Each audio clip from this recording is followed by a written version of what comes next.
Well, folks, welcome to the Russ Matthews Show. California is on fire. You know this. I know this. Everybody knows this. We've seen it. It's not news to us now, and Canada is involved, right? Obviously, it's a tragedy. Everyone losing their homes, the whole city on fire, gone. It just evaporates in an instant. But Canada has something to be proud about here, something that we've done to get involved here. We're sending our planes, our water carrying planes, firefighting planes. It's something to be proud about. Like, take a look at this. It's pretty incredible, actually, the skill to pilot a plane like that. And I've got a point here. Incredible. Look at that. Skims the water and can. It just blows my mind that you've got pilots like that can go and do that. Obviously, hugely skilled individuals who are operating these planes. That's no surprise to you. But it made me think, like, that's pretty cool. But are we kind of flaunting it a little bit too much right now, given the current environment, given what's been going on as of late? Like, we've already got critical minerals, oil, a whole bunch of fresh water in Canada. And now we're saying, hey, look, we got really dope ass planes too. We've got the coolest planes you can imagine. You're going to have Trump saying, hey, I was already, you had me already at the oil, critical minerals, and I was already going to try to take Canada. But now you're telling me we've got Blastoise planes? We've got these water jet planes? I mean, it doesn't seem like a good tactic to me. If you ask me, it doesn't seem like a great tactic if you're worried about theft of any kind. Not to mention the theft of your country, right? Which is what a lot of people are saying is going on right now. Not a great tactic to say, hey, look at all the cool stuff I've got. All the stuff that you could have if it was yours. I mean, it's like, not to be crude or insensitive, but it's like the Palestinians saying, hey, you know what else is in these tunnels? Yeah, we got hostages, but we got a whole bunch of gold too. They'd be in there in minutes, right? This is the type, are we flying too close to the sun with these planes? Maybe this will be the straw that broke Trump's back. Military force, not just economic, coming into Canada. You heard it here first. When it happens, you'll know that you heard it here first. Wild times we're living in, but it obviously so sad what happened in California. We're sending our fire planes, but we're also sending our best and brightest to America. Take a look at this image. It's definitely, we're either sending our best and brightest, or we're sending our best and like our brightest dressed, at the very least, our best and our brightest dressed. That is quite the suit, Kevin O'Leary. And people are pissed about this. I don't know if you've been following this. People are pretty pissed off to see Premier of Alberta, Danielle Smith, down at Mar-a-Lago with Trump, alongside Mr. Wonderful, is what he calls himself, coined himself, Kevin O'Leary. You probably know him from Dragon's Den or now Shark Tank. Another good thing that started in Canada and then went to the U.S. Our exports are oil, real estate speculation, and Kevin O'Leary and Dragon's Den turning into Shark Tank. That's what we've got now. People are pissed off about it, including the current immigration minister in Canada. That's Mark Miller. I'll show you this tweet from him. He's essentially saying, okay, well, we're seeing these politicians and these business people from Canada go down there and rub elbows, but Canada is not for sale. This is what he says. Of course, nobody is claiming that Canada is for sale, whether you're conservative or liberal. It's a little disingenuous, but I digress. Now, our best and brightest dressed are down there. Who knows what they're talking about with Trump? You can take a guess that it's going to have to do with these 25% tariffs on absolutely everything. These tariffs that are being threatened by the Trump administration, which is set to take power in about 7 days, I believe. Kelly Clarkson headlining also the inauguration. Interesting stuff there. So you'd expect them to be talking about tariffs. Who knows what they were actually talking about? Who knows if they were down there getting wined and dined or doing the whining and dining? But people are pissed off about it. There's some people that are saying they're getting ready to sell out our country, and that's why they're going down there. They're Trump bootlickers. We're going to watch a couple things, and I'm going to let you decide what you think about it for yourself. I want to show you this clip because Danielle Smith, despite going down there and having this conversation with Trump, or spending the day with Trump and O'Leary, and Peterson was down there too, apparently, based on some images that I saw. She comes back and says, well, actually, nothing has really changed here. Let me show you what I'm talking about. If this was addressed, but were you able to obtain any assurances from the president-elect, Mr. Trump, on the 25% tariffs that are slated to come in now in under a month?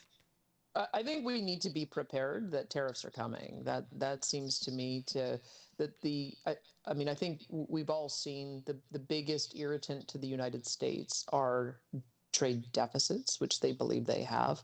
I don't actually believe they have a trade deficit. When you take out energy, we actually buy more. All right, Danielle Smith. We know you love your energy. We know you love your energy in Alberta. But she says, hey, despite the conversation that I had, it didn't really get anywhere. I mean, who can you really expect it to get anywhere? People are saying her trip down there was unsuccessful. I don't know what they were expecting her to come back with. Just Trump giving up all of his leverage because you've met him down there. Now, obviously, that wasn't going to be what's happened, and I don't think that that's what she was even expecting from this meeting either. But it's what some people who criticize her are saying should have happened. Well, what's the sense in going down there if you're not going to solve the problem here? Sure, I can understand the criticism, but I don't really know what you'd expect to get done down there. I don't think that there's any kind of negotiation going on right now, right? Why would you negotiate right now? Well, you're about to be in power, Trump, in 7 days or around then. Why would you do your negotiating now? And why would you do any negotiating with somebody who doesn't really have the power to do the things that you're asking for? Danielle Smith, Premier, has some power. She's going to be around for at least a little while longer. But the people that you're really trying to negotiate with are the Liberals and Justin Trudeau, who are currently in power and probably will remain in power. My guess is until October, when there's likely to be another election. Don't know if it's going to actually happen in spring, as a lot of people are saying. It's going to happen in spring. It's going to happen after prorogation comes back. I'm not convinced. And maybe we could stretch this out for another few years, go on a little victory lap, take an extra senior year. Maybe that's what Trudeau's thinking right now. I don't know what you'd expect to get done here when you have a situation where the leader of a country, you're not confident that they're going to be the ones that are in power and making the decisions for the years to come. It's kind of a tough position to negotiate from. And it's also a tough position for the person who's negotiating with you to accept that anything that you talk about is actually going to matter in a year. Is it just wasted time? This is probably what people are wondering. But interestingly enough, we've got Jagmeet Singh, leader of the NDP, weighing in on this as well. And I think he sees things very similarly to Premier Danielle Smith. You wouldn't expect them to. They're on different sides of the aisle, right? NDP and a conservative premier. But I think you'll understand here when I talk about it in just a moment why they actually are more alike than ever right now, even if he frames this as a criticism. Listen into this. Coming administration? What's become clear is that meeting with Donald Trump does nothing. Ask Danielle Smith. She met with him, she tried to wine and dine him, and she came back and said, yep, there's definitely tariffs coming. So clearly that approach is not working. That approach is clearly failed with Donald Trump. That Donald Trump only understands one thing, and that is force. We have to show that if he's going to pick a fight with Canada, it's going to hurt Americans as well. That's the only thing that he understands. But this has been like one. Should she be turning the taps off on oil exports? Where are you on turning? The question there is, should she be turning off the taps on oil exports? Premier Smith, I'll show you a clip in a second, definitely doesn't think so, at least not right now. Let's listen to what Singh has to say. Turning off the taps or restricting oil exports to the United States. When I was in law school, I learned that when you're in a fight or when you're in a legal battle, you don't pull out all your tools right at once. You escalate step by step. So that is a tool that should be on the table, but not something we start with. I'm proposing we start with critical minerals, but we need to look at every option. Every response to the tariffs that could hurt Canadians in a serious way should be met with tariffs in kind, and all solutions that we can propose should be on the table, and that's absolutely one of them.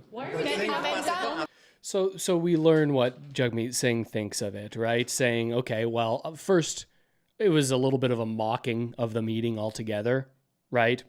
Saying, you can't go down there. You can't talk to this guy. That's not a way to solve problems with him. He only understands force. It's a very simplistic framing of Trump and what he does and what he values, but it's one that I think a lot of people believe, Jagmeet Singh included. So he mocks the meeting. He could be right about it, right? Like, why are you going down there? Nothing's going to really get done. Maybe you'll form a relationship. Maybe you're just getting down there and being all buddy-buddy and linking arms with Trump, who Singh at least sees as a major issue, a major negative force on the world from a lot of people's perspectives. So maybe they're going down there, you're rubbing shoulders with the enemy. Why are you doing that right now? It's a criticism. I don't know how valid you can make up your mind on that. What comes to mind for me is the old adage, like how many, you're going to catch more flies with honey rather than vinegar, right? Are you going to be able to negotiate better with somebody if you try to be the strong brute strength? We're going to force you into a position, or is it going to be like, okay, we can come to some sort of deal here where everybody's happy? Smith seems to be taking the perspective of, hey, I'm going to go down here and talk. This is a human. I'm going to talk to this person. Maybe something will get done. Maybe something won't get done. But I'm going to go down there and try to catch some flies with a little bit of honey. On the federal side, though, Pierre Poilievre seems to be taking a different approach, saying, well, actually, he's a well, actually guy. Canada's not the one that's ripping off the states. It's actually America that is ripping off Canada when it comes to energy. When it comes to these tariffs that are being applied, and energy being the largest sector that they would be that they could possibly be applied to. Obviously, it's a very, very big issue. But Poilievre and in this clip that I'm about to show you of Daniel Smith, they make the argument that, you know what, perhaps it's not America that's getting a raw deal and subsidizing Canada. These are the talking points of Trump. Well, maybe it's actually Canada that is on the negative side of this entire situation. Is to argue why we should continue to have a tariff-free relationship between the U.S. and Canada. And I think that the bedrock of that tariff-free relationship is energy.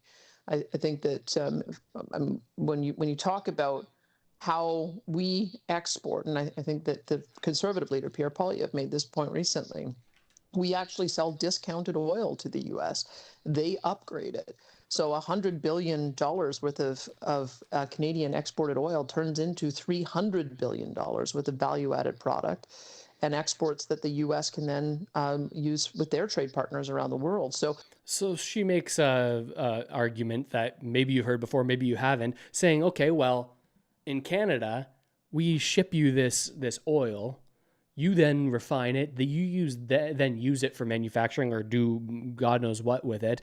Some of it's for energy, for like end users, consumers. Some for businesses to produce different things.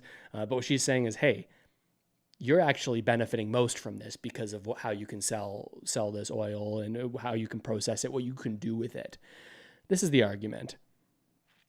But the thing that's blowing my mind is how sort of lockstep it seems Jagmeet Singh and Premier Smith, as well as Melanie Joly, who has been commenting quite a lot on these U.S.-Canada concerns with these tariffs.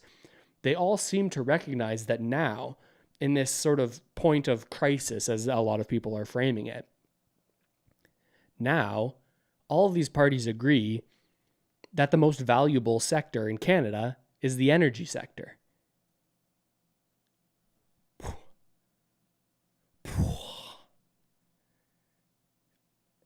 When it comes time to negotiate, when it comes time to put chips on the table, well, then it's our energy sector and our natural resources that people turn to. It's if Melanie Joly says, hey, if you impose these 25% tariffs, well, then we're going to shut down the oil that we're sending to, or we're going to heavily tariff it, right? When the chips are on the table, the only thing that gives Canada any kind of leverage is these natural resources, including the minerals in Canada, the forests in Canada, all of the natural water, clean, fresh water that is just in Canada, which there seems to be a shortage of right now, especially on the west coast of the States.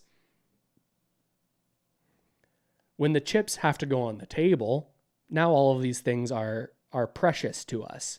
All of these things are important industries because now we need to use them. They're the only things that we have leverage over the states on, our vast access to these resources. So when it's convenient for people to use this as a bargaining chip, we'll say, well, hey, we're going to cut off supplying energy to you if you tariff us. But when there's not any sort of chips on the table, when there's not intense bargains, well, then it's sinful otherwise to develop these industries. Like, I think there's a lot of reason to believe that Canada would be stronger and certainly more independent from the States if we had more thoroughly developed our energy sector. And I'm not trying to be an apologist for these oil companies. Certainly they've done a lot of environmental bad in some ways, but I don't believe that whatever environmental cost comes from developing these sectors, that it actually is a greater environmental cost than what is happening in the world as a result of our energy sectors not being developed. We see countries turning to Arab or what's the Gulf. Why am I blanking on the name? You know what I'm talking about? Is it called the Arab Gulf? Am I wrong about that? All of these, like the UAE, Saudi Arabia, all of these oil giants, incredibly wealthy, are reaping the benefits of other industries in other countries, other energy industries being underdeveloped, right? But they're not the only countries that are benefiting from this, right? When we look at it, it's not just Singh and Melanie Joly and Danielle Smith that know that these are the most highest value chips that we have to put on the table when we're betting, when we're negotiating here. They're the highest value cards that we can play in this situation. They're not the only ones that recognize this, right? Of course, America, their politicians certainly recognize this, that, hey, that actually is Canada's greatest resource when it comes to negotiating this kind of stuff. But I believe that other American corporations, other American oil interests, just the entire country itself, the stakeholders of the big investment firms that have stakes in these energy companies inside the U.S., I think they also recognize just how powerful Canada's energy sector could be, and that's not actually a great thing if you're the U.S. You don't want Canada to be able to ship natural gas to other countries, refine liquid natural gas, and be able to actually provide products of service to a wider market. Because if a country can only sell to one person, well, then there's not as much demand in the market that they can serve, and as a result, prices come down. Now, this benefits America nationally in a huge amount of ways, right? You get cheaper than market price energy because Canada hasn't been able to develop the infrastructure required to sell these products elsewhere.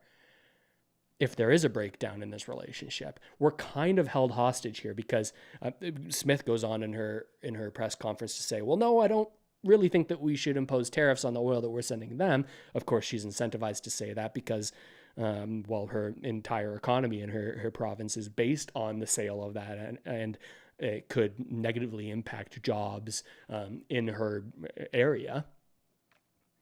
But we're kind of handcuffed here, right? We don't have a buyer who can swoop in and say, okay, well, if you're not selling as much or as profitably to the States, well, at least you have this secondary market that you're selling to. We don't have that. Is that just only solely because Canadians started believing a certain set of beliefs and decided not to develop the ability to sell these products elsewhere? Was that just purely internal to Canada, or did America recognize the power that we would have if these areas were to be developed, and did they intervene? Now, there have been some pretty extreme allegations against people in the States, specifically big oil interests in the States, as well as the government and just the people who are responsible for America's economy, most responsible. There's reason to believe that there was actually interference inside of Canada to stop the production or the growing of this industry, the flourishing of it into something that would make us less dependent on the States. Now, this is all alleged. I don't want to get sued here. Take a look at this. I think you're going to find it interesting. This is back in 2019. You might have heard, okay, we're not on the right tab here. You might have heard this at the time. This is the reporter, journalist, Vivian Krause. She very heavily reported on this phenomenon, uncovering allegations that there were American interests that were funding Canadian charities, Canadian organizations that would then very heavily protest against the expansion of this industry, right? Ways that the organizers of these protests were funded by corporations in America. Take a listen to this. This is on the CBC. You might not hear them talk about these claims today, albeit the interview is a little bit hostile towards her, but I'm not sure that she would even be platformed in today's day and age. Listen to this. Has been researching this for years. She's about to join us from Calgary. Vivian, you say you have found a total of about $40 million from these American groups to over 100 Canadian environmental and First Nations groups here over the past decade. We haven't been able to corroborate all of that, but what we have been able to check out does line up pretty closely to your numbers. What's been the impact of all this American funding? This campaign has been devastating. Every single pipeline project has been sabotaged by this campaign. Oh, and I would add the industry's unsuccessful response. The industry years ago should have taken this campaign more seriously and should have addressed it. But now, how do you know that this wouldn't have happened without American money? Because we never talked about pipelines. They were out of sight, out of mind. 10 years ago, there was never a dinner conversation or a pub conversation over pipelines. They've been made into a big issue because this campaign claims credit for generating more than 1,000 news stories. Are you saying then that some of these protesters, that some of these Indigenous leaders are dupes, that they're just doing this for the money? No, I'm saying, I'm sure that, like all of us, we're all concerned about the environment and especially about the environmental impacts, the climate impacts of our use of fossil fuels. But behind the protests, I would never suggest that individual Canadians are paid. They're all, people sign online petitions and go to protests based on their own decisions. But behind the protests are paid organizers. That's what's new. That's what's different about activism today, is that it's orchestrated.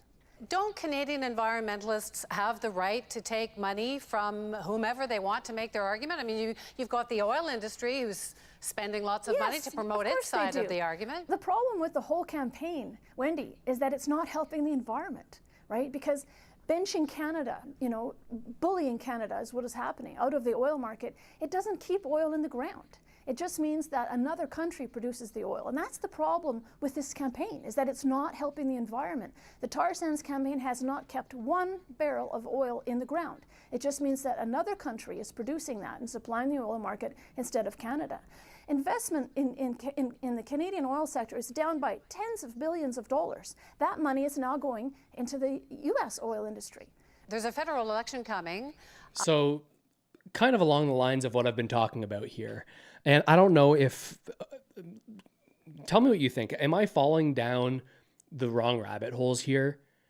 Am I just sort of lathering, not just lapping up the policies and what people would want me to believe if you're a big oil interest? I don't think so. This makes sense to me. I'm all for protecting the environment and impacting it as minimally as we can. I want to see forests protected. I have a deep connection to the natural environment. I love to go on hikes and be outside in nature. I don't think that I'm not an environmentalist, at least in what I think that word should actually mean. But when I look at stuff like this, I start to think, well, how much of this climate policy and how much of the ideas that are being pushed here are actually to the benefit of the climate and to the benefit of our natural environment, and how much of it is a convenient use of something that is very alarming to a lot of people in order to allow individuals to benefit financially, whether it be America as a whole benefiting from cheap oil coming from Canada because we haven't developed these pipelines and we've even slowed down the amount of development that we've done in this energy industry. Maybe that's a benefit there. It benefits investments in other states, other nations' oil industries. If Canada, who by all accounts has access to the most oil of any country, or at the least in the top few countries there in terms of what we have access to, it just pushes it from benefiting Canadians and benefiting Canada and putting Canada in a higher leverage position when it comes to negotiations like we're seeing right now with the States. It just shifts all of that power somewhere else. To whose benefit is what I wonder. To whose benefit? I don't know if it's all true what Krauss is saying there, but it certainly makes sense that would serve U.S. interests. And after she started talking like this, Krauss was very heavily smeared, or maybe accurately smeared. It's hard to know for sure. But of course, everyone comes out and says, well, this is just somebody who is parroting the arguments of Canada's oil industry. Maybe that's true, maybe it's not, but it makes sense to me. I don't know. Does it make sense to you? But there's something else weird going on, and it's kind of related, and I want to talk to you about it. Listen to this. There's been a major pivot that has happened just in the last little while here. Because some of the biggest financial organizations in the world are turning their backs on something that they had previously said was the most important thing for them to focus on. Some are saying that this change is from political pressure. I have different ideas. Let me show you this headline here. Investor Climate Group suspends activities after Blackrock exit. You might have heard about this only a few days ago. Blackrock said, hey, you know what? We signed on to this organization. It was called the Net Zero Asset Management Alliance, I believe. A whole bunch of the biggest asset managers in the world came together and said, hey, we are going to commit to investing in companies that are doing their fair share to improve the world, to improve environmental, social governance issues. This is the ESG that was put on a number of different investments. This label, the stamp that was put on certain stocks and certain investments, they all came together and said, hey, the collective hundreds of billions of dollars that we manage, we're going to do good for the world by putting it towards certain things that we deem to be important and taking it away from other things that we deem to be damaging to the world. Now, they've changed their mind because now as BlackRock has left and JP Morgan has left, both companies that have heavy investments in natural resources that environmentalists would largely be against, something that they had the whole time that they were a part of this net zero asset management organization. Now they've backed out. Now they've crossed their names off the list. And enough asset management organizations have now crossed their names off of the list that the net zero asset management organization itself has ceased its activities. There's not enough interest in pushing that agenda forward anymore.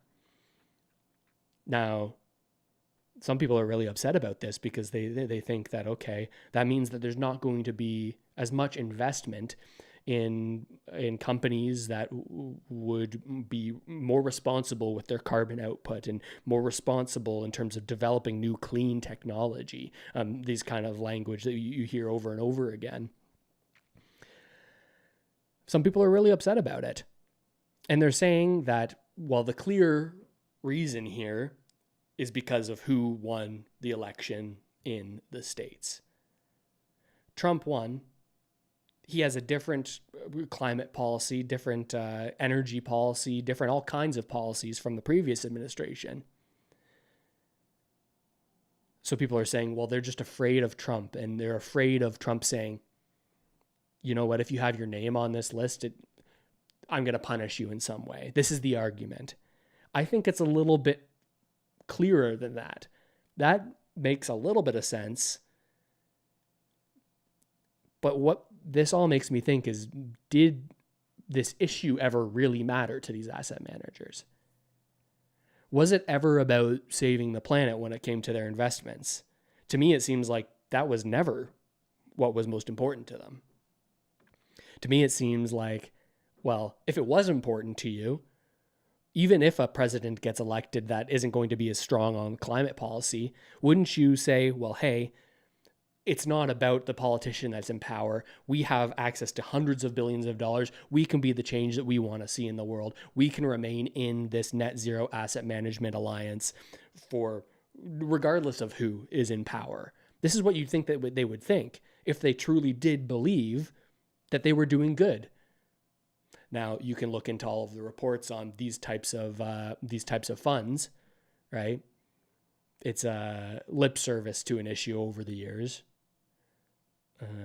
A way of greenwashing, right? Making people feel like they're doing something good for the environment when really these companies aren't actually upholding any kind of standards when it comes to the percentage of their assets that are invested in positive climate investments.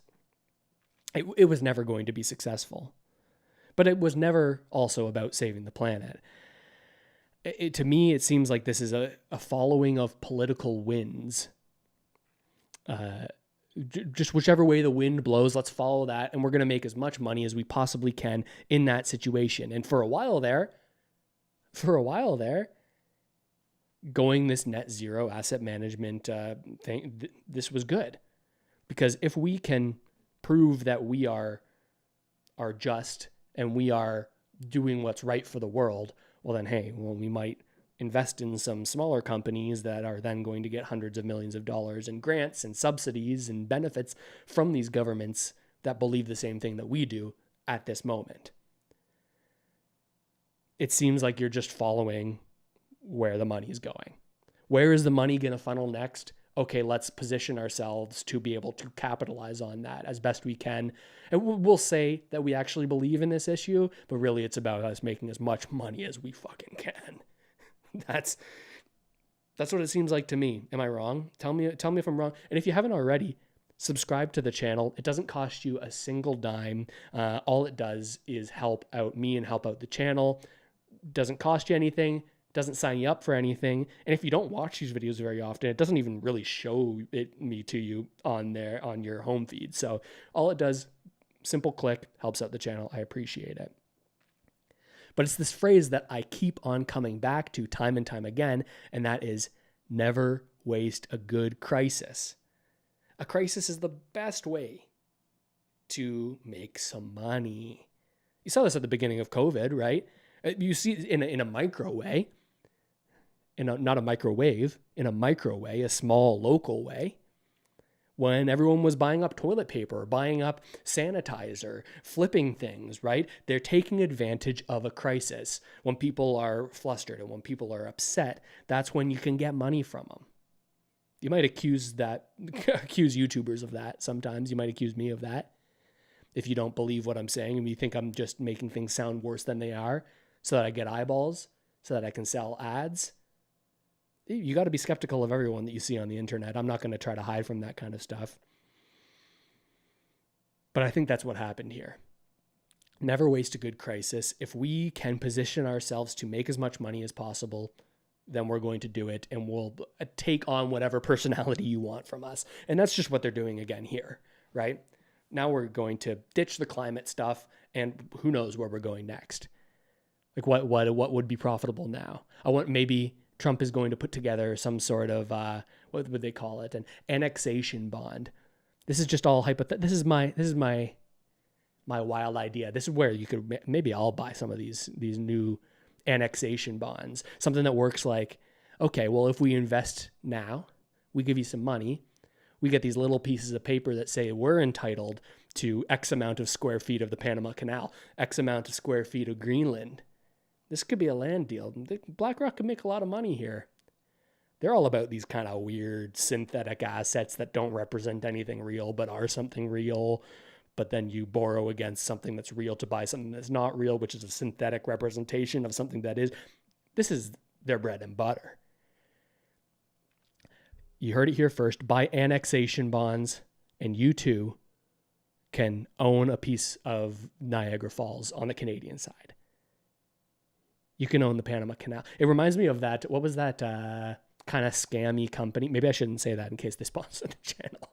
That's kind of scammy company. I guess that ship has sailed now. Where you bought like the deeds to land. It was like a piece of paper. You'd buy it for a Christmas gift or for a birthday or anniversary or whatever. And they'd say, well, because you own this piece of paper, it entitles you to 1 square foot of land in Scotland. And as a result, if you're a landowner there, we'll call you a lord or a lady. You're formally a lord or a lady. This was some company was Established Titles. That's what it was. I think that's the next scam investment fund that BlackRock could get into here. Seems like it could make a good amount of money for them. Not too bad. But moving on here, because we're not done, I want to talk about something we finally heard from the person that we've all been waiting to hear from when it comes to all kinds of issues. Needs no introduction. I'm sure the first thing that you thought when all the Canadian political drama went down was, when am I going to hear from this guy? I've been thinking about him every day. I wake up, I think about him. I go to sleep, I'm dreaming about this guy every single day. Very, very concerned about what he has to say. And that is Jean Chrétien, former Prime Minister of Canada, has weighed in on what's gone wrong for the Liberals. You can't see it. Big Jean Chrétien poster right above the camera, right? I'm actually looking at the camera here, but really I'm looking at Jean right up there, right above you, about 4 feet above you. I've been thinking about, I really, really care what this guy has to say. What he's saying is that, maybe you're going to agree with this, nothing wrong with the stance. He says, Liberals have made a mistake. They've gone too far left, and there needs to be a return to the radical center. This is what he said in an interview with Vasi Kapelos on CTV. I think that was just a couple of days ago, maybe even just yesterday. But what is that radical center? Well, Rachel Gilmore here, who's an independent reporter. Some people love her, some people hate her, kind of polarizing for a lot of people. There's an interesting take here, and it's one that I kind of agree with. She says, okay, this idea of returning to the radical center, what does that mean? And is the Liberal Party taking the wrong lessons away from all of the displeasure with what they've done over the past 9 years? Are they not learning the right lesson? This is what she asks. She says, well, what is this center? Some of the policies that have been most popular from the Liberals have been kind of left-leaning, right? well, definitely left-leaning, but some of the farthest left ones, things like dental care, in my eyes, the Canada Child Benefit. I think that is good for eliminating child poverty and for incentivizing family formation because it helps out financially a little bit, especially with this demographic crisis. Don't think that was an entirely bad policy, along with some other social supports for Canada's most vulnerable. Would have liked to see a little bit more for the disability benefit. These are left-leaning policies, and I can hold multiple things in my mind at once. Just because it's a liberal policy doesn't mean that it's a bad policy. Just because it's a conservative policy doesn't mean it's good, and vice versa. What she's saying here is, are we learning the wrong lessons from the heirs of the Liberal Party right now?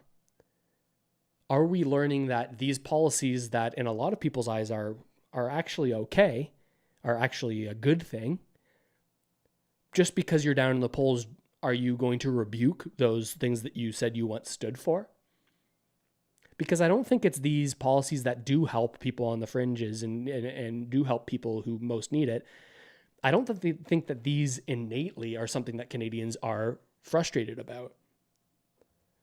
I don't think it's that these unique policies. Gilmore's takeaway is like, hey, Pierre's calling us communists, so we need to stop doing all this stuff because people are getting mad. Canadians, I think, for the most part, are saying, well, that's not actually what's going on here. Or I think, correct me if I'm wrong, but here's the way that I think about it. The takeaway should not be that we can't implement policies that help people and we can't spend any money at all to help people. That's the wrong takeaway. That is the wrong takeaway. But the takeaway that I think is actually the one that should be taken away and would be the most beneficial for the Liberals to take away from it is that you can't implement these types of policies if you don't have the trust of the people. This is what has made me so cynical. I'll repeat it again. You can't implement any kind of policies where the government is heavily involved if you don't have the trust of the people. That trust has been lost for a lot of Canadians. That's what's made me so cynical about this stuff. Because ultimately, I think I agree with Rachel. You saw her take there that the issue really is wealth inequality. The chasm that's opening up between wealthy Canadians and not wealthy Canadians. That gap is getting farther and farther and farther. I see it, you see it, I think everyone sees it, regardless of your political stripe. That is the clear issue. But if you... So one side says, okay, well, we can, as a government, we can claim more in taxes from people so that we can then pool all that money so that we can help Canada's most vulnerable. There are a lot of people making a lot of money. This is the solution to wealth inequality. This is what a lot of people say. We can collect more from the most wealthy and give that to the least wealthy. And to that I say, kind of makes sense, right? When you look at it in a perfect world. When you look at it in a perfect world, policies like that can work. We're not in a perfect world, and more people are recognizing that over the past decade here, at least in terms of the people that I talk to. Because if you lose the trust of Canadians, well, then they're not going to trust that you can effectively implement the types of policies that would actually help people.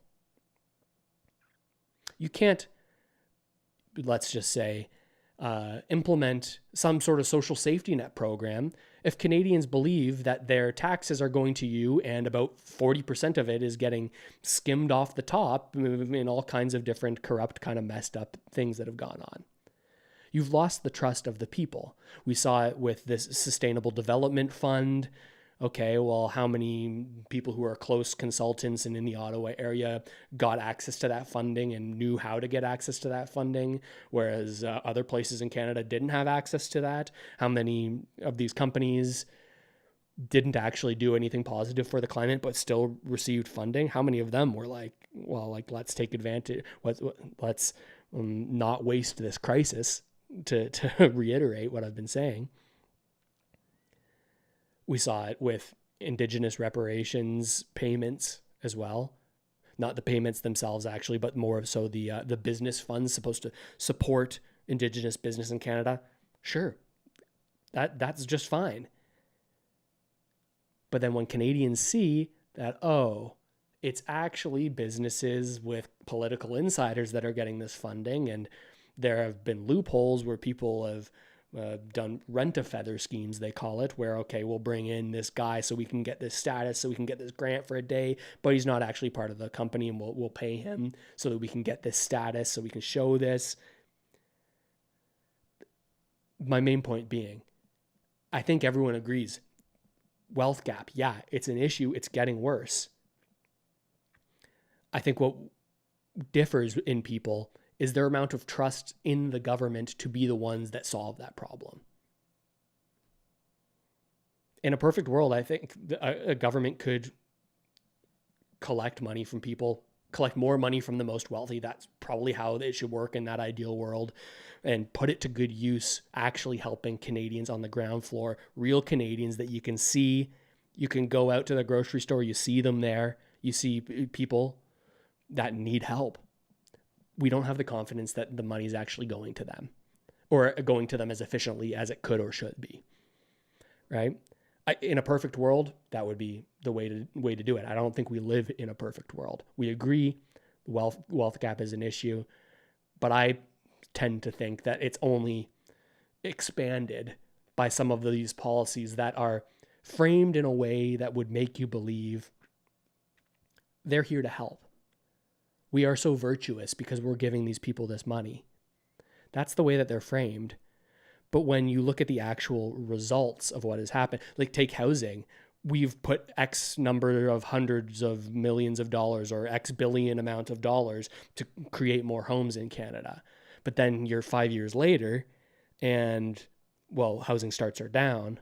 We haven't created the type of housing, but developers have gotten some money. Some of the money's just sat there. It's like you're giving lip service to the actual issues. And when I could go on and on about this, but when we get into the costs of financing that kind of spending that for social programs, I think that in some cases can make things worse for the Canadians that they're seeking to help. We look at all of the spending during COVID, right? You can make the argument one way or the other that the economy should have been shut down, should have been somewhere in the middle from where we were. Lots of different places around the world handled it in different ways.